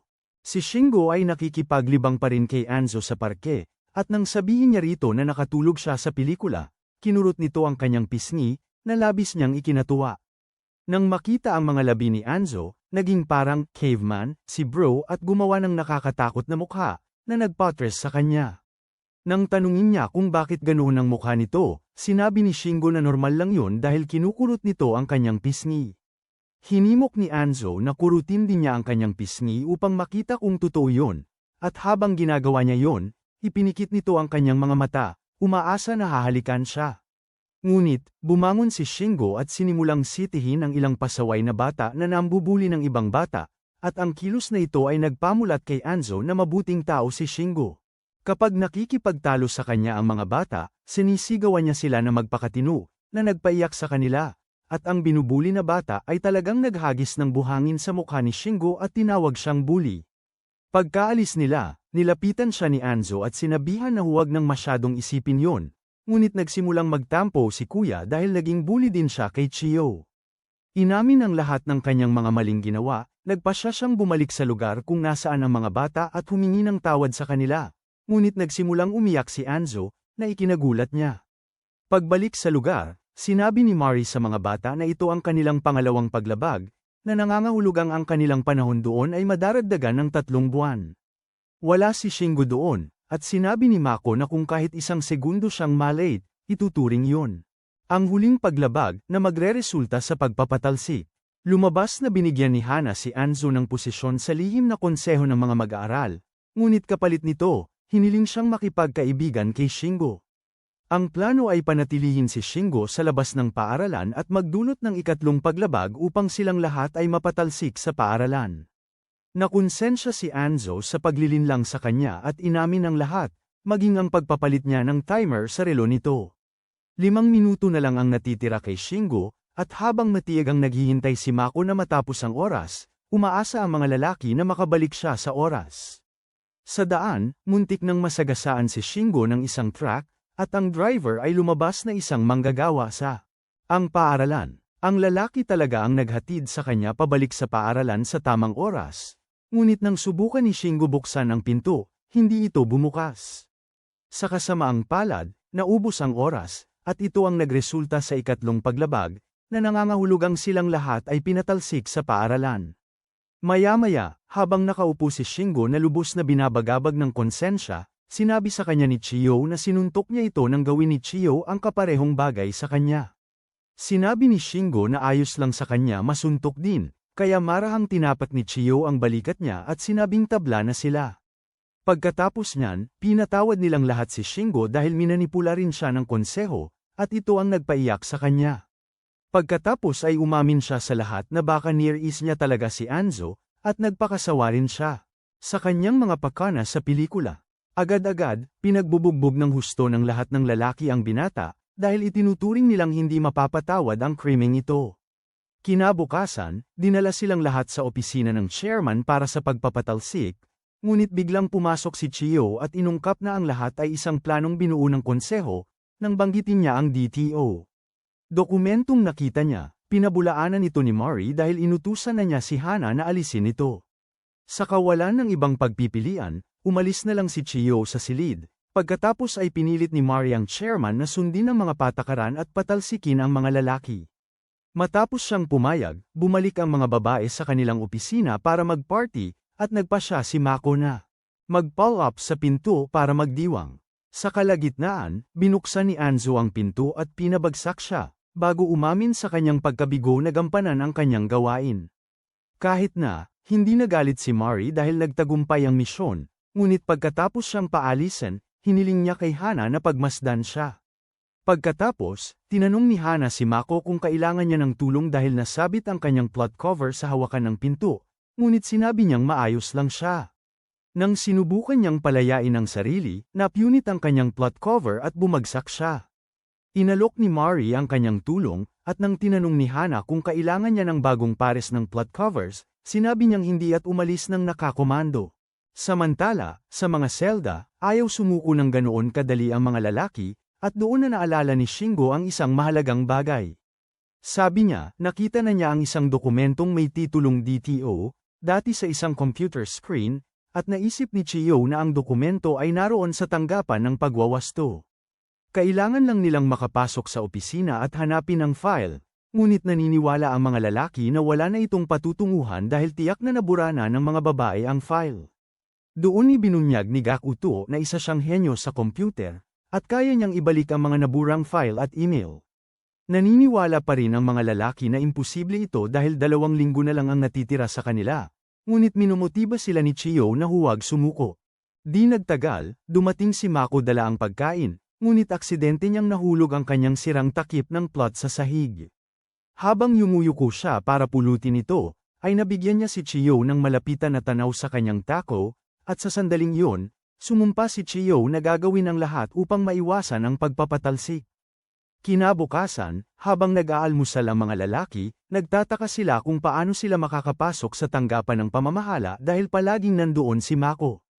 Ang tanging pagkakataon lang na sila ay pinahihintulutang lumabas ay tuwing may trabaho at pagligo, at wala silang sapat na oras sa panahong yon para gumawa ng kahit ano. Kahit na nasa mga pasilyo sila, palaging binabantayan sila ni Mako, at talagang nililimitahan nito. Kanilang mga opsyon. Doon sinabi ni Gakuto na maaari na lang nilang nakawin ng susi kay Mako at makapuslit ng madali sa opisina. Para sa mga lalaki, imposible ito dahil isa siyang napakalakas na raid boss, ngunit naniniwala si Gakuto na magagamit nila yun laban sa kanya. Pagsapit ng gabi, nang dumaan siya para mag-ikot, nakita niya ang mga lalaki na nag-arm wrestling, at tila nananalo si Andre laban sa lahat. Nang ideklara nila siyang pinakamalakas sa eskwelahan, sinabi ni Shingo na baka mas malakas si Mako kaysa kay Andre, ngunit sinabi ng mga lalaki na hindi ito totoo, dahil babae lang siya. Nang marinig ito, kinagat ni Mako ang pain at pumasok sa selda, hinamon si Andre sa isang arm wrestling match. Iminungkahi ni Gakuto na mag-warm up muna siya kasama nito, ngunit akala ni Mako ay nagbibiro lang ito hanggang sa tanggalin nito ang damit at ipakita ang kanyang gigachat na pangangatawan. Mas maaga, binalak ni Gakuto na abalahin ng mga lalaki si Mako habang palihim siyang pumapasok sa opisina. Tungkol naman sa mga susi, umaasa siya na tatanggalin ni Mako ang kanyang jacket, ngunit napunta sa wala ang kanyang plano nang tumanggi siyang gawin ito. Matapos niya itong madaling talunin, humakbang si Kiyo upang hamanin siya, at napatunayan niyang mas mahusay siyang kalaban kaysa kay Gakuto. Gayunpaman, bumagsak sa kanila ang mesa, at ang mukha niya ay napasubsob sa dibdib nito. Sa gitna ng kaguluhan, nagawa ni Gakuto na nakawin ang mga susi mula sa kanya, at ngayon kailangan niya ang iba pa. Para abalahin siya habang siya ay patungo sa opisina nagda-download ng restoration software at nabawi ang mga file at email. Pagkatapos ay humingi si Kiyo ng rematch at pinagbigyan siya ni Mako kung saan sinubukan niya ang lahat para magpabagal. Gayunpaman, nang mapansin niyang wala na ang mga baby feeder ni Mako, siya ay nahipnotismo at natalo sa laban. Pagkatapos niya, hinamon ni Shingo si Mako, ipinahayag na dati siyang kilala bilang Dynamite Arm Wrestler. Noon mismo, habang magsasalaysay na sana siya ng kanyang kwento, sinabi ni Mako na wala siyang pakialam, at sinimulan ng laban, tinalo siya sa loob ng ilang segundo. Ang plano ni Shingo ay magpalipas ng oras sa pamamagitan ng kanyang kwento, ngunit matapos itong mab-aigo ng husto, humahakbang upang hamanin si Mako. Sa puntong yun, nasa opisina na si Gakuto, ngunit nahihirapan siya dahil sa mahinang koneksyon sa internet. Matapos agad talunin ni Mako si si Andre naman ang susunod na lalaban sa kanya, at kailangan niyang magpatagal ng 7 minuto. Sa kabutihang palad, nalibang si Mako sa isang buhok na tumubo sa dibdib ni Andre, at ito ang nagbigay daan kay Andre na makakuha ng matibay na panimula. Gayunpaman, mabilis na nakabawi si Mako, ngunit napagtanto niya na hindi siya makapag-concentrate dahil patuloy siyang nililibang ng buhok. Tuwing ibinababa niya ang braso nito, nakikita niya ang buhok, at ito ang nagbigay daan kay Andre na daijin siya. Upang labanan ito, sinubukan niyang manalo gamit ang bilis bago pa niya makita ang buhok, ngunit pinigilan siya ni Andre. Sa kanya sa huling segundo at huminga ng malakas, na nagdulot ng paggalaw ng buhok na parang nag-iisang puno sa gitna ng bagyo sa disyerto. Nang makita ang sarili na muling dehado, tiningnan niya ang hanggal na mukha ni Andre at nakita na pinaikit nito ang mga mata. Dahil dito, napagtanto niya na kaya rin niyang ipikit ang kanyang mga mata para manalo. Kaya pagkatapos mag-focus, nagawa niyang talunin si Andre na may 1 minuto na lang natitira sa orasan. Pagkatapos purihin ang sarili, isinuot niya ang kanyang jacket at napansin na wala na ang mga susi. Paglingon niya, nakita niya si Gakuto sa likod niya, na umaakto na parang pinulot lang nito ang mga susi mula sa sahig. Kinuha niya ang mga susi at umalis, tanging si Andre lamang ang nagbunyag na na-download lang nito ang software, ngunit wala siyang sapat na oras upang makuha ang mga file. Sa gabi, ang lahat ng mga lalaki ay nalulumbay ngunit nakahinga rin ng maluwag dahil ginawa nila ang lahat ng kanilang makakaya. Pinahahalagahan din nila ang oras na kanilang ginugol dito bilang mga kasama, at ito ang nagpapaluha sa kanila ng luha ng kagalakan. Sa paglipas ng mga araw, sumuko ang mga lalaki sa pagsubok na bawiin ang kanilang pagpapaalis, dahil tuluyan na silang nawala ng pag-asa. Lubos itong binigat ni Gakuto kaya nawala siya sa katinuan at nagsimulang kumilos ng hindi normal. Samantala, pakiramdam ni Mari ay nagtagumpay siya dahil matagumpay na natapos ang kanilang misyon, ngunit sa ilang kadahilanan, hindi nararamdaman ni Mako ang kasiyahan. Kalaunan, habang nagdadala siya ng pagkain para sa mga lalaki, maingat siyang inoobserbahan ni Chiyo. Sa loob ng kanilang kinalalagyan, sinabi niya sa mga lalaki na 2 araw na lang bago pirmahan ng chairman ang kanilang mga papel sa pagpapatalsik. Pinayagan niya silang magkaroon ng isang pagkain gusto nila sa kanilang huling araw, at inilista nilang lahat ang mga bagay na gusto nilang kainin. Si Gakuto ay tulala pa rin, kaya nauwi siya sa pag-order ng kanin na may mga tapang na balang. Pagkaalis ni Mako, nakita ni Chiyo ang isang mensahe mula kay Chiyo sa kanyang pagkain, at hiniling niya rito na mag-iwan ng tugon sa isang piraso ng tinapay. Napansin ito ni Gakuto at agad niyang sinabi sa lahat, ngunit hindi sila natinag dahil tapos na ang lahat para sa kanila. Gayunpaman, bumalik sa kanyang sarili si Gakuto nang makita niya ito bilang isang tanglaw ng pag-asa, na ikinagulat. Lahat dahil nagpapanggap siyang baliw sa lahat ng oras na ito. Ngunit, ang kanilang pagkabigla ay napalitan ng pagkadismaya nang bumalik si Gakuto sa pagiging hanggal, na nagpaunawa sa kanila na wala na silang natitirang pagpipilian. Nang maglaon, nakita ni Chiyo ang isang sulat mula kay Kiyo, na nagpapalam sa kanya, ngunit nang sumilip siya sa bintana, nahuli niyang nanghuhuli ito ng mga balang para kay Gakuto. Kinabukasan, habang kinukuha ng mga lalaki ang kanilang huling pagkain sa eskwelahan, lahat ay nandidiri sa pagkaing in-order ni Gakuto, na kanin na may balang sa ibabaw. Nang kainin niya ito, nandidiri siya ng husto kaya bumalik siya sa pagiging normal muli at nakaisip ng isa pang napakagandang ideya upang baligtarin ang kanilang pagpapatalsik, na kinasasangkutan ng paggamit kay Chiyo. Nang panahong yon, kumonsulta si Mari sa chairman upang tiyakin na matutuloy ang pagpapatalsik ayon sa plano. Gayunpaman, nasuklam siya dahil ang matanda ay nanunood ng mga tutorial ni Johnny Sin sa kanyang computer at iniwan na lamang ito. Bumalik sa silid, nakaisip si Gakuto ng isang napakatalinong plano, ngunit nalaman niyang isang araw na lamang ang natitira sa kanila, samantalang ang kanyang plano ay nangangailangan ng 2 araw upang maisakatuparan. Noon din, pumasok si Mako sa silid at iginiit na pirmahan nila ang kanilang kahilingan sa pag-atres, idinagdag na tahimik ang paaralan kung wala sila. Naghinala si Kiyo na lumalambot ang loob nito sa kanila, at nang makita ni Mako ang mangkok ni Gakuto sa sahig, nainis siya dahil naglaan siya ng oras sa paghuli ng mga balang. Sa galit, ipinahid niya ang isda sa mukha nito bago niya ito puwersahang pinahiga. Pagkaalis niya, napagtanto ni Kiyo na hindi talaga siya nagpapalambot sa kanila. Nagpasya siyang hindi sumuko ng ganoon kadali at iminungkahi na sumulat sila ng apela sa chairman tungkol sa kahilingan sa pag-alis. Baka ito ang magbigay sa kanila ng ilang araw, dahil kailangan pang imbestigahan ng chairman, na magagamit nila para hanapin ang mga DT-off files.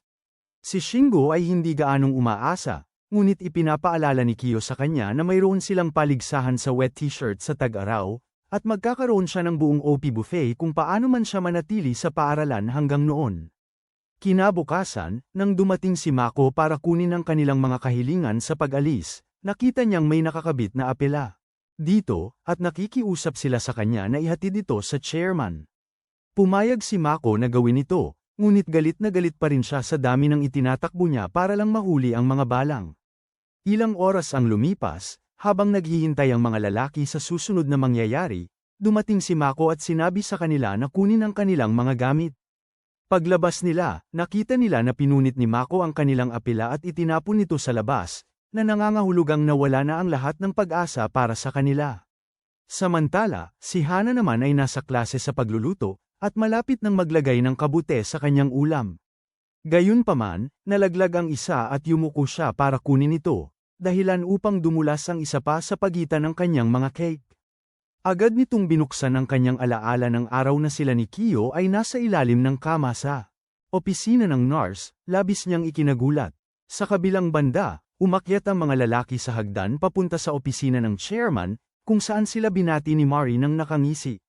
Saka naman dumating ang chairman at sinabihan si Mako na ibalik sila sa selda, ikinagulat niya dahil pinunit niya ang apela ng mga ito.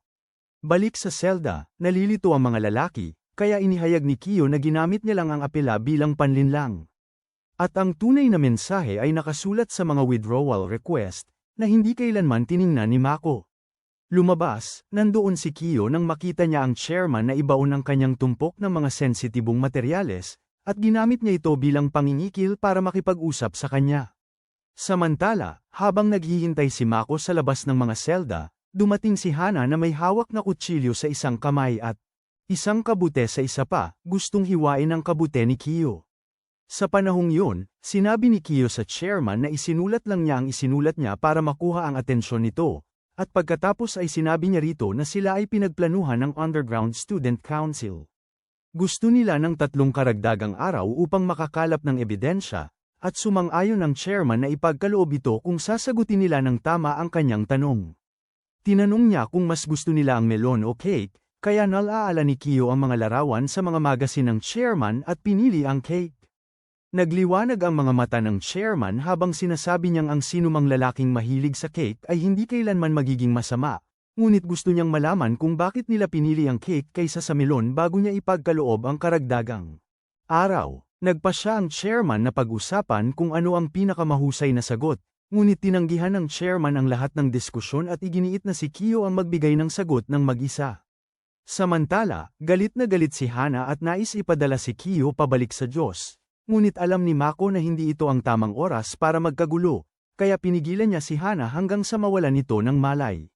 Sa loob naman, nahihirapan si Kiyo sa tamang sagot dahil mas gusto niya ang melon kaysa sa cake, at nang makita ito, nagsimulang maghinala ang chairman na nagsinungaling siya tungkol sa paggusto sa cake. Nang sandaling yun, nakita ni Kiyo ang isang pares ng pisngi sa bintana, nakala unay nalaman niyang kay Mako pala. Wagamamas, nagbigay ito sa kanya ng ideya, at ipinaliwanag niya na noong ang mga tao ay unggoy pa, inilalabas nila ang kanilang mga puwit habang naglalakad sa lahat ng 4. Gayunpaman, nang magsimula silang maglakad sa 2 paa, ang dibdib ay naging isang mahinang imitasyon ng kung ano ang dating puwit, at yun ang dahilan kung bakit mas gusto niya ang puwit, dahil ito ang orihinal na pinagmumulan ng atraksyon. Habang patuloy siyang nagdadaldal, niyakap siya ng chairman at sinabing naipasa ni Kiyo ang pagsubok ng may mataas na marka, at walang lalaki na mas gusto ang puwit ang maaaring maging masama. Gayunpaman, maaari lamang niya silang bigyan ng isang karagdagang araw, sa paniniwalang ang mga lalaki na gusto ang puwit ay kayang tapusin ang trabaho sa panahong yun.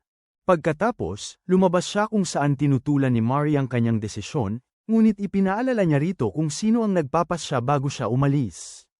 Pagkatapos kay Kiyo, nagpasalamat siya kay Mako sa tulong. Bumalik ang mga lalaki sa silid, motibadong patunayan na sila ay niloko, upang mabawi nila ang kanilang pagpapatalsik at makadalaw sa patimpalak ng basang t-shirt. Samantala, bumalik si Mari sa kanyang opisina, galit sa biglaang pagbabagong ito, nang humingi ng pahintulot ang masama ang tingin si Hana na asikasuhin ang mga lalaki para sa huling araw. Sa paglaon, nagpulong ang mga lalaki upang pag-usapan ang kanilang plano, at inihayag ni Kiyo na pinagtatrabaho na niya si Kiyo tungkol sa isang partikular na bagay. Bukod pa rito, hamani ni Andre si Mako para sa isa pang laban sa oras ng tanghalian, at si Gakuto. Gagamitin ang pagkakataong ito para makapuslit muli sa opisina ng koreksyon. Nag-aalala si Shingo na hindi ito tatanggapin ni Mako dahil natalo si Andre noong huling beses, ngunit sinabi ni Gakuto na nakaisip siya ng bagong paligsahan na tiyak na makakaakit sa kanya. Samantala, nalaman ni Mako na si Hana ang magiging tagapangasiwa ngayong araw at nagprotesta dito dahil delikado ito. Idinagdag niya na hindi matatag ang pag-iisip ni Hana, ngunit tiniyak ni Hana na maayos siya at, sa turn, tinanong siya kung bakit Kiyo siya nagpasalamat sa kanya kanina. Nainis si Mako at sinabing wala siyang ideya, ngunit mariin siyang tinanong ni Mari kung masyado na siyang lamambat sa mga lalaki. Habang kinakabahang itinatanggi ito ni Mako, sinabi ni Gakuto sa mga lalaki ang tungkol sa isang paligsahan sa pagtapik sa puwitan, ngunit tiwala si Kiyo na hindi magpapaloko si Mako. Gayunpaman, alam ni Gakuto na napakaraming tiwala ni Mako sa kanyang mga cake, at siguradong gusto niyang maging pinakamagaling sa buong eskwelahan. Pagkatapos ay sinabihan niya si Andre na maghanda, at si Andre ay halos hindi na mapakali sa pag-iisip pa lang tungkol dito.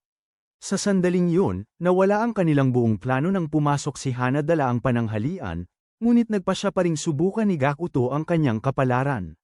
Nang tanungin niya si Hana kung gusto nitong magbasag ng mga cake kasama siya, sinipa siya nito ng napakalakas kaya tumama ang kanyang ulo sa dingding.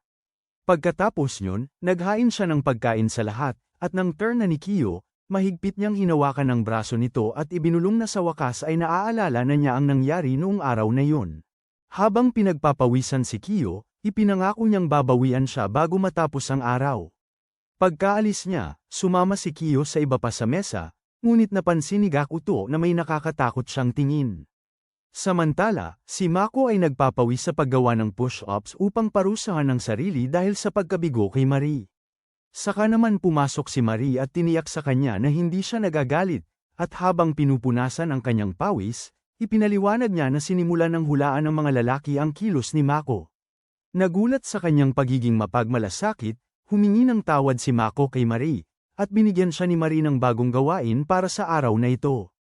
Nagkomento rin siya na si Mako ay medyo pinagpapawisan ngayong araw, at nagsimulang pakiusapan ni Mako si Marie na umalis. Naiwan ang panyo niya. Sabi ni Marie ayos lang at magdadala siya ng tuwalya sa susunod, kaya napaluhod si Mako bilang pagsunod. Nang gabing yun, habang tinatalakay ng mga lalaki kung paano mararating ang opisina ng koreksyon, sigurado silang hindi papayag si Hana sa laban ng pagbasag ng cake. Dahil dito, sabi ni Kiyo na maaari lang niyang hilingin kay Hana na dalhin siya sa opisina ng koreksyon, dahil may kailangan silang ayusin. Nag-aalala ang grupo na baka saktan niya ng husto si Kiyo kung sila ay mag-isa, ngunit sinabi ni Kiyo na yun ang panganib na handa niyang gawin para sa kanyang mga kaibigan. Nang maglaon, habang dinadala ni Anzo ang mga tray sa kusina, sinalubong siya ni Kiyo at inalok na tumulong. Pagkatapos sa kusina, hinanap niya ang mga plato at nakita ang isang sulat mula kay Kiyo, na nagtatanong sa kanya na pumunta mamayang gabi pagkatapos ng hapunan. Habang ipinapangako niyang tutulungan ang mga lalaki, napagtanto niyang narinig ni Anzo ang lahat. Sa kabutihang palad, kakampi niya si Anzo at nag-alok na tutulungan siya. Nang gabing yun, hiniling ni Gakuto kay Kiyo na tusukin siya ng tinidor, at nang magawa ito, sumigaw si Gakuto sa sakit. Tumakbo si Hana upang tingnan sila, ngunit matapos malaman ang nangyari, pinili na lang niyang umalis. Matalinong sinabi ni Gakuto na may namamagitan kina Kiyo at Hana dahil hindi nito pinaparusahan si Kiyo, kaya bumalik siya at dinala sila sa infirmary para mawala ang anumang hinala. Matapos lagyan ni Kiyo ng benda si Gakuto, dinala niya ito pabalik sa silid ngunit iniwan si Kiyo. Sa labas, sinabing kailangan niyang kausapin ito. Habang dinadala niya ito sa opisina, naghihintay naman sina Kiyo at Anzo ng tamang pagkakataon para kumilos, habang suot ni Mako ang kanyang espesyal na suit para masiguro na maayos ang lahat. Pagbalik sa opisina, nilabas niya ang isang pares ng gunting at inisa-isa ang lahat ng masasamang ginawa nito sa kanya, kaya napaisip si Kiyo na delikado ang kanyang ari. Gayunpaman, nais lang ni Hana na umihi ito sa isang tasa para mapanood niya ito at makaganti. Di tulad ng dati, huminga ng malalim si Kiyo at casual na hinubad ang kanyang pantalon, na ikinataranta ni Hana. Nang mapagtanto na hindi niya ito inaasahan, ay tuluyang hinubad ni Bro ang lahat at pinahawak ito sa kanya. Habang siya ay umiihi, kinakabahan si Hana tungkol dito, ngunit para mangibabaw sa kanya, nagtanggal din siya ng damit panloob at nagpas siyang gumanti sa paraang iyon. Samantala, si Chiyo ay nasa kilos, ngunit nakita ni Mako ang kanyang mga bakas ng paa at nagpas siyang sundan siya. Sa opisina, kapwa si Kiyo at Hana ay walang nakakalamang hanggang sa maisip ni Kiyo ang lahat ng ginawa niya para makarating dito. Pagkatapos ay nagsimula siyang maglakad patungo kay Hana, ngunit nang sumandal ang kanyang likod sa pinto, siya ay nataranta at sinipa siya sa tiyan. Gayunpaman, habang si Kiyo ay lumuluhod, tumingala siya at nahipnotismo ng nakabibighaning tanawin sa pagitan. Mga patpat ng tambol ni Hana. Dahil dito, ang nakababata sa kanya ay naging nakatatanda at pinahirapan siyang makaihi. Nang marealize ito ni Hana, pinabagsak niya ang lalaki at nagpasya siyang gawin ang isang bagay na nakakahiya sa babae. Ngunit, sa huling sandali, napansin ni Mako ang isang tao sa labas at nakagambala sa lahat. Pagkatapos noon, narinig nila si Anzo na sinasabi kay Mako na pakawalan na niya ang babae dahil isa itong hindi pagkakaunawaan, na nangangahulugang ligtas pa rin si Chiyo. Pagkatapos ay tinanong ni Mako si Hana na papasukin siya, ngunit sinabi ni Hana sa kanya na maayos ang lahat dito at dapat nang umalis si Mako. Sumang-ayon si Mako at dinala si Anzo palayo, at nanood si Chiyo mula sa ligtas na distansya, habang pinasasalamatan si Anzo para sa kanyang sakripisyo. Pagbalik sa opisina, nilinggan ni Hana si Kiyo at napagtanto na direktang nakikita nito ang kanyang pribadong bahagi. Nang sabihin ni Kiyo na hindi niya maiwasang mapatingin sa kanyang pagkababae, nagsimula siyang umiyak at nagtanong kung bakit niya binibigyan ng palayaw ang kanyang pribadong bahagi. Humihingi ng tawad si Kiyo, ngunit bumigay siya dahil palagi siyang napupunta sa nakakahiyaang sitwasyon sa paligid ni Kiyo. Upang gaman ang kanyang pakiramdam, sinabi niya rito na pwede niya itong suntukin hanggat gusto niya, at siniseryoso naman ni Hana ng sobra ang kanyang mga sinabi. Pagkatapos suntukin siya, bigla niya itong hinalikan, na ikinagulat ni Kiyo. Buong pagmamalaki niyang sinabi na ninakaw niya ang unang halik nito, alam na alam niyang gusto ni Kiyo si Chiyo. At hindi siya magiging unang halik niya. Matapos aminin ni Kiyo na gusto niya si Chiyo, yumuko siya at muling hinalikan siya, na nangangako na kukunin ang kanyang V-card bago si Chiyo. Habang pinag-uusapan ng mga lalaki kung si Anzo ay nasa panig nila o hindi, nahawakan na siya ni Mako at hinihiling na sabihin sa kanila ang plano ng pagtakas ng mga lalaki. Nang tumanggi si Anzo na makipag-usap, sinabi ni Mako na makipag-usap na lang sa kanyang WAP, na nagpaluha kay Anzo. Sa kabilang banda, gumagapang si Chiyo papunta sa opisina ng nurse, kung saan patuloy na nakikipaglaban ang kanyang dila kay Kiyo, at nang begang siya na huminto, sinagot niya na hindi siya hihinto hanggang makita niyang umiiyak ito. Nang tumutol si Kiyo, malakas niya itong itinulak sa dingding, na gumawa ng malakas na kalabog na nakagambala kay Chiyo. Inutusan siyang huwag pumunta sa opisina hanggang sa mamatay ang mga ilaw, kaya nagpasya siyang maghintay sa dingding, hindi alam na umiinit ang sitwasyon sa kabilang panig. Habang hinahayaan ni Kiyo si Hana na gawin ang nais nito, bigla niyang napagtanto na hindi man lang ito marunong humalik ng tama, ibig sabihin ay nagpapanggap lang itong matatag. Kaya nagpasya siyang turuan ito, na labis na nakapagpabigla sa kanya kaya nagsimula itong duguin ang ilong. Sa huli, nawalan siya ng malay, at binuksan ni Kiyo ang kandado ng pinto, para lang buksan ito ni Chiyo. Sa gitna nito, napagtanto ni Kiyo na magkakaroon siya ng maling ideya kung makikita niya ito mula sa anggulong iyon, kaya sumigaw siya rito na huwag pumasok. Sa sandaling yun, nagkamalay si Hana muli at kalmadong sinabi na kailangan na nilang bumalik, kaya habang ibinabalik niya si Kiyo sa kanyang selda, pasimpleng pumasok si Chiyo sa silid. Humingi ng pahintulot si Gakuto na gumamit ng palikuran, at labis na natroma si Hana kaya pinayagan niya ito. Samantala, nawala ng malay si Anzo sa ilalim ng WAP ni Mako, na nagpatanong sa kanya kung inosente nga ba talaga si Anzo. Sa sandaling yun, pumasok si Mari sa opisina at tinanong kung ano sa ngalan ng Diyos ang ginagawa niya. Matapos ipaliwanag ni Mako ang lahat, nag-text si Hana sa kanya upang ipaalam na ang lahat ng bilanggo. Nasa kanilang mga selda at nakaklock ang mga pintuan. Kahit noon, nakakaramdam si Mako ng kaba, at iminumungkahi ni Mari na suriin nila ang mga selda ng personal para masiguro na maayos ang lahat. Tulad ng inaasahan, natagpuan nila ang lahat ng mga bata sa kanilang mga kama, kaya't nagpasya si Mari na suriin ang opisina ng mga pagwawasto, at si Mako ay pumunta sa banyo para magbihis. Sa opisina, nakita ni Mari ang tasa na ginawa ni Hana para kay Kiyo, pero bago siya makapag-isip ng anuman, narinig niya ang sigaw ni Mako at tumakbo siya papunta sa banyo. Nangyari na si Mako ay kinailangan talunin ang kanyang mga damit dahil hindi siya makalabas mula sa mga ito, at nagdulot ito kay Mari na kalimutan ang tasa. Idineklara niya na walang kainahinala na nangyayari, hindi alam ang lahat ng gulo na nangyari. Sa kanyang kawalan, kinabukasan, dinala ang mga lalaki sa opisina ng chairman, at binasa ng matandang lalaki ang lahat ng mga krimen na ipinaparatang sa kanila. Bagamat hindi nagpapakita ng pagtutol ang mga lalaki, nararamdaman ni Mako ang kakaibang kaba sa kanyang puso. Sa oras na yon, may isang tumatakbo ng mabilis patungo sa opisina ng chairman, Ngunit nakita sila ng mga babae at nagsimulang tumakbo palayo sa kanila. Bumalik sa opisina, naramdaman ni Mako na may kakaiba at tiningnan ang mga lalaki upang mapagtanto na pinalitan si Gakuto ni Kiyo. Saka naman, hinailan ng ilang babae si Gakuto papunta sa opisina ng chairman, dahil siya ang taong tumatakbo sa campus na nakasuot ng kanyang pangtakip. Nang tanungin ni Kiyo kung bakit hindi niya isinuot ang uniforme ni Kiyo gaya ng plano, sinabi ni Gakuto na hindi siya gustong dungisan ang kanyang banal na damit ng kanyang karumihan. Habang nanunood si Hana na gulat, ipinapaliwanag ni Gakuto kung paano sila nagkapalit ng lugar ni Kiyo kagabi, na nag-iwan sa kanila na litong-lito. Pagkatapos nyon, lumapit si Kiyo sa chairman at ibinunyag na gumawa ang konseho ng isang plano para patalsikin silang lahat sa paaralan.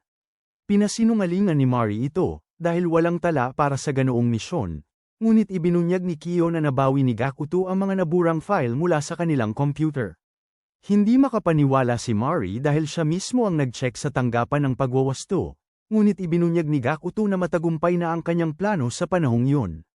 Sumalungat si Mako na walang sapat na oras para gawin ang lahat ng iyon, kaya sigurado siyang nagbabluff lang ito, ngunit si Gakuto, inihayag na nagawa na pala niya ang kalahati ng trabaho ng mas maaga, ipinaalala sa kanya ang araw na nag-arm wrestling sila.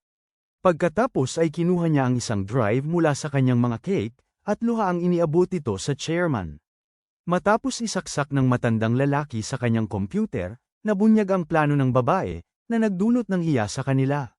Sa sandaling yun, napagtanto ni Hana na ginamit siya ni Kiyo bilang pyesa upang makuha ang gusto nito, at nang umamin nito, nagalit siya at nagsimulang saktan nito.